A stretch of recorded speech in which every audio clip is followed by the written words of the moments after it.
الناس كلها حواليكي عمالة تحقق حلمها وعمالة تنجح في حياتها وانتي واقفة مكانك. دي عملت شيب لجسمها، ودي قدرت ان هي تعمل البيزنس بتاعها، ودي لقت شريك حياة مثالي وانتي قاعدة في مكانك. انتي مستنية ايه عشان تبدأي؟ مستنية اللحظة المناسبة تيجي؟ اللحظة المناسبة مش هتيجي. مستنية حد يجي ياخدك من ايدك ويوريك الطريق؟ محدش هيجي. هلو، ويلكم تو توكس وذ اسراء.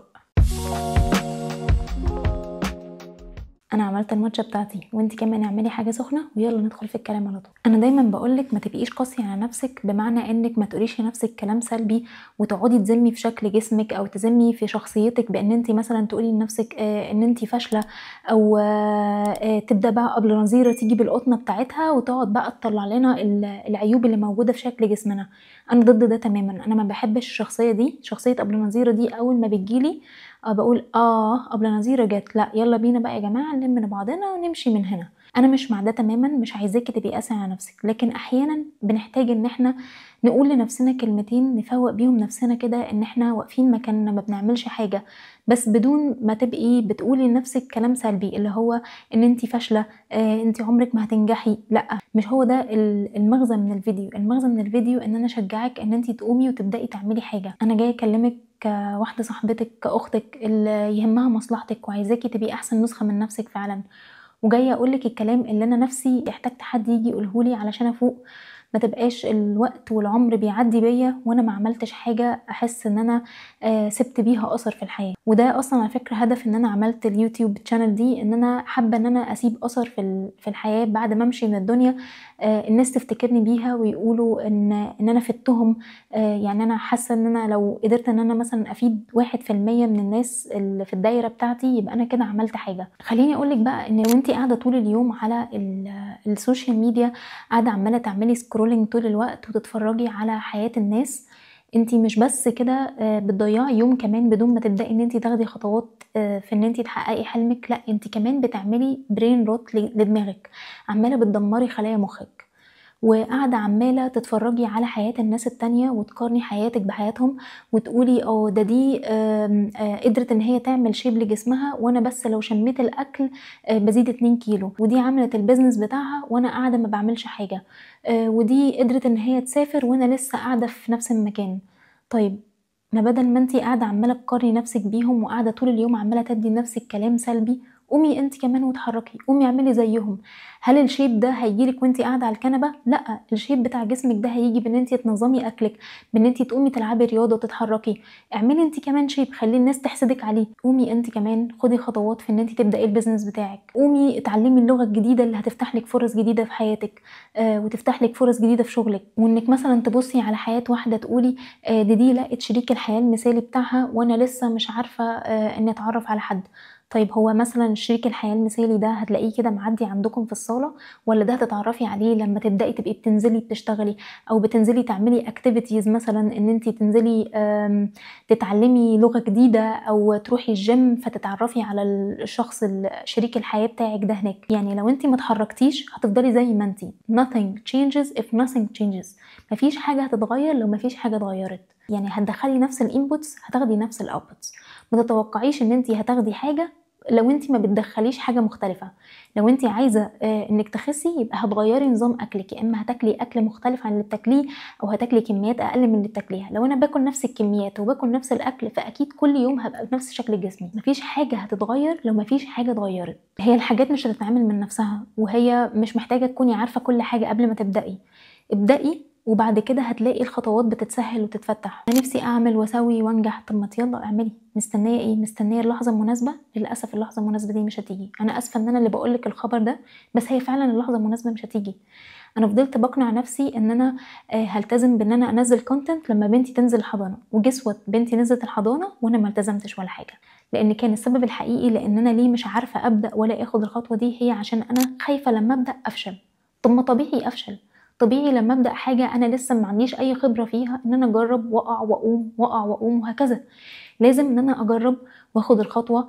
ابدا ان انا يبقى عندي كونتكست لناس في المجال دوت علشان يبقى عندي خبره اكتر.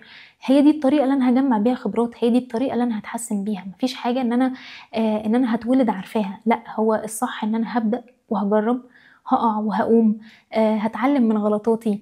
فساعتها يبقى الحاجات اللي انا بعملها تبقى شكلها احسن، يبقى الكونتنت بتاعي شكله احسن. فمنطقي في بدايه اي حاجه ان انا هكون بفشل فيها، وحتى لو مش في بدايتها، هو ده اصلا جزء من الرحله، ان احنا بنقع ونقوم تاني. يعني انا مثلا برغم ان انا كنت من اوائل دفعتي في كليه هندسه واتعينت معيده في الكليه، بس هل انا كل سنين الكليه كنت دايما بقفل بقى الدرجات وبجيب درجات نهائيه وعلى طول ماشيه على الخط؟ لا طبعا، احيانا كنت في مواد ممكن اجيب فيها درجات قليله، بس ده اللي كان بيفوقني ان انا محتاجه ادي مجهود هنا اكتر، محتاجه اني اركز اكتر، محتاجه اني اشوف مثلا ماتيريالز اكتر اتعلم منها الماده دي، لان واضح ان انا مش قويه فيها قوي.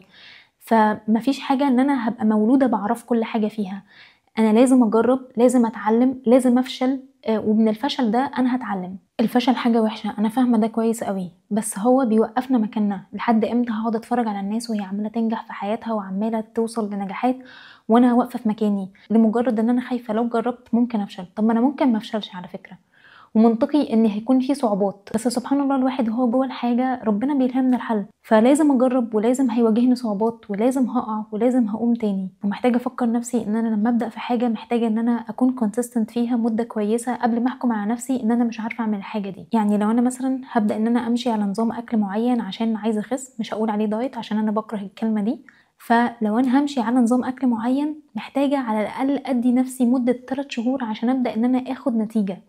فنفس الكلام، انا لو انا هبدا اي حاجه محتاجه ان انا ادي لنفسي مده كويسه اكون كونسيستنت فيها، بعمل الحاجه دي بطريقه مستمره، اعملها وانا ماليش مزاج اعملها، اعملها وانا تعبانه وانا مش قادره. وخلي بالكم على فكره من الكلام اللي بتقعدوا تقولوه لنفسكم، لان الكلام اللي انا بقعد كونشسلي بقوله لنفسي، السب كونشس او العقل اللاواعي بيبدا ان هو يقتنع بيه، يبدا يخليك بتاخد قرارات بناء على الحاجه اللي هو خلاص اقتنع بيها. من كتر ما انت عمال تعيد على مخك الكلام ده، عقلك اللاواعي اقتنع ان هي دي الحقيقه التامه.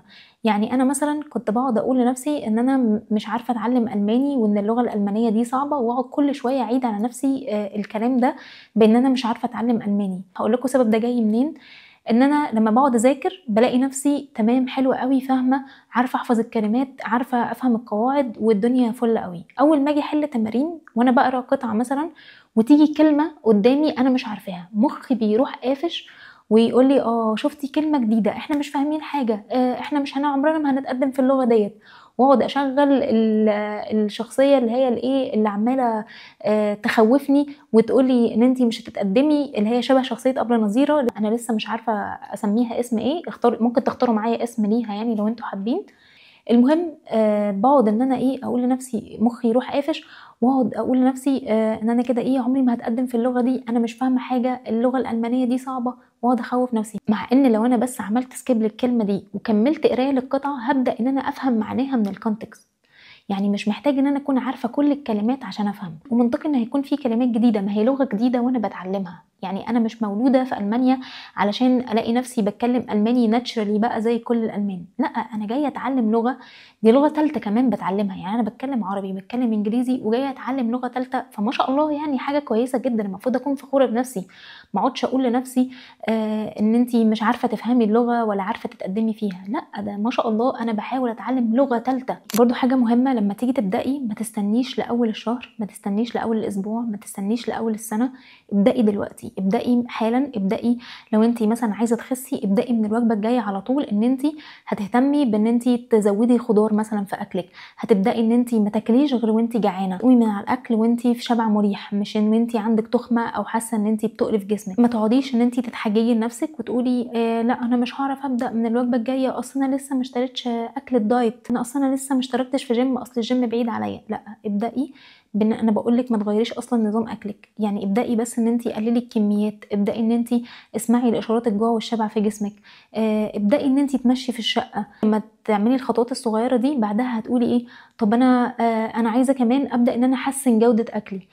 طب دلوقتي انا بتمشى كل يوم في البيت، انا عايزه كمان ابدا ان انا احط روتين في يومي، ان انا اشيل اوزان مثلا، او اجيب ستريتش باند والعب رياضه في البيت، او ان انا اطور من نفسي وانزل كمان اروح الجيم. فلو انتي بس بدأتي حالا ابدأي دلوقتي باللي عندك، وبعد كده هتلاقي نفسك بتتطوري. يعني هو انا لسه مش هستنى اني لما اجيب كاميرا بروفيشنال عشان اصور كونتنت، لا انا هبدا بالموبايل بتاعي، ولما ربنا يسهل ويبقى معايا فلوس هبدا ان انا اجيب الكاميرا البروفيشنال. لو انا مثلا بتعلم لغه هبدا بقى باي اب ببلاش واتعلم منه، وبعد كده ابدا ان انا اشترك مثلا مع حد يعلمني. ابدأي بالحاجات البسيطة وابدأي دلوقتي، وبعد كده الحاجات الصعبة أو التحسينات دي هتيجي مع الوقت. اقعدي وحددي هدف واعملي بلان تمشي عليها. انا كنت عملت لكم فيديو كامل عن الديسيبلين وازاي ممكن نحقق اهدافنا، هحط لكم برده اللينك بتاعه ممكن ترجعوا تشوفوه. عايزه بس افكرك ان مهم ان البلان دي لما تقعدي تعمليها ان هي تكون بلان منطقيه، وان يكون الهدف بتاعك ده هدف منطقي فعلا تقدري توصلي له. ما ينفعش تقولي انا عايزه اخس مثلا 30 كيلو في شهر، ده مش منطقي. لكن المنطقي ان انا اقول ايه، انا محتاجه مثلا اخس 3 ل 4 كيلو في الشهر، ده هدف منطقي اقدر اوصل له. لان انا برضو لو حطيت لنفسي هدف مش منطقي ده هيحط عليا ضغط بان انا مش عارف احقق حاجه، فساعتها هحس بالفشل ومش مش هكمل ومش هيكون عندي دافع ان انا اكمل. خليكي عارفه ان اي هدف هتوصلي له لازم هتضحي شويه ولازم هتتعبي عشان تقدري توصلي للهدف ده.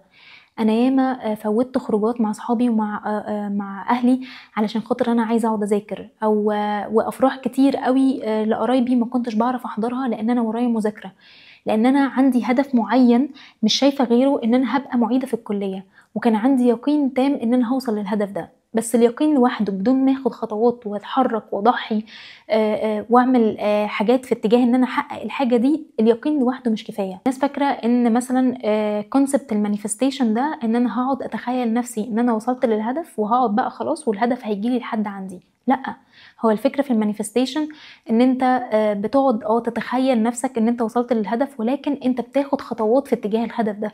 يعني انا ما ينفعش اتخيل نفسي ان انا بقى بنت رفيعه وسكيني جيرل وكده خلاص تمام انا كده عملت كل اللي عليا، بان انا قعدت تخيلت نفسي وفي يوم وليله هلاقي نفسي ان انا بقيت السكيني جيرل دي.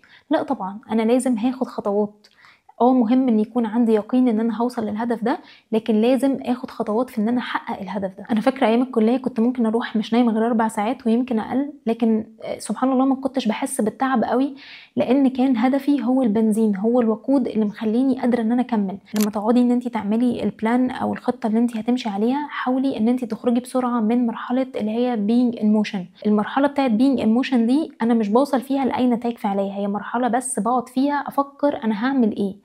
حاولي تخرجي بسرعه من المرحله دي وتبداي ان انت فعلا تاخدي خطوه او تدخلي في مرحله اللي هي taking an action. المرحله دي هي دي فعلا اللي بتوصلني لحاجه، لان انا فعلا باخد خطوات حقيقيه في ان انا اوصل للحاجه دي. ممكن اقعد اعمل ميل بلان واعمل بقى خطه لان انا هلعب رياضه، واحس بقى بالرضا عن نفسي ان انا كده خلاص انا باخد بالي من صحتي بمجرد بس ان انا قاعد بفكر انا هعمل بلان شكلها عامل ازاي.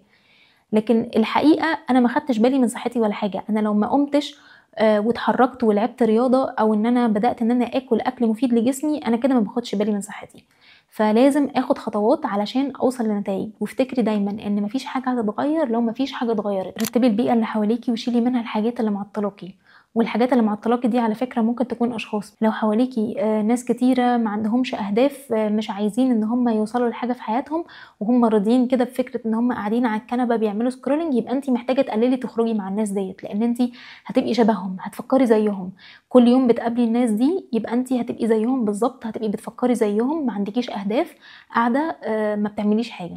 لو انت مثلا بتحاولي تخسي، شيلي الاكل اللي بيعملك تريجرنج ان انت تاكليه. لو حواليكي سكريات كتيره، ابدأي شيلي السكريات الكتيره اللي حواليكي دي. فلو انت عايزه تتغيري، ابدأي نظفي البيئه اللي حواليكي. ما تستنيش ابروفل من حد، ما تستنيش ان حد هيجي يسقفلك ويقولك برافو ان انت وصلتي للهدف الفلاني ده. لا، ما تستنيش حاجه من حد، محدش هيجي يسقفلك على اللي انت عملتيه. انت بتعملي الحاجه دي علشان نفسك. خليكي مؤثره في البيئه اللي حواليكي، خليكي قدوه لاولادك. انا بنتي عشان بتشوفني كل يوم بلعب رياضه، لو انا مثلا في يوم جيت كسلت ان انا مش هلعب رياضه، تيجي هي تروح قايله لي يلا يا ماما نلعب يوجا. هي مسميه اي رياضه عامه يوجا يعني، فتيجي تقول لي يلا يا ماما نلعب يوجا. فهي ما شاء الله هي لسه ما كملتش 3 سنين، فانا بتخيل حبيبتي لما تكبر هيبقى محفور في دماغها ان الرياضه دي والحركه هي جزء اساسي من حياتنا.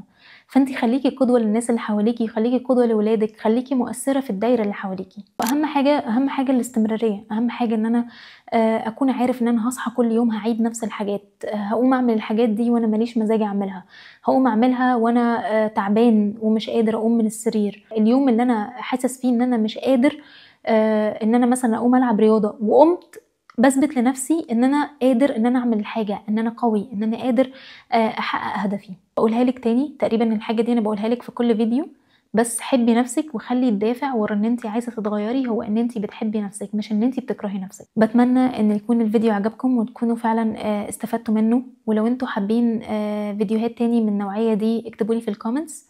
وبس كده، اشوفكم الفيديو الجاي.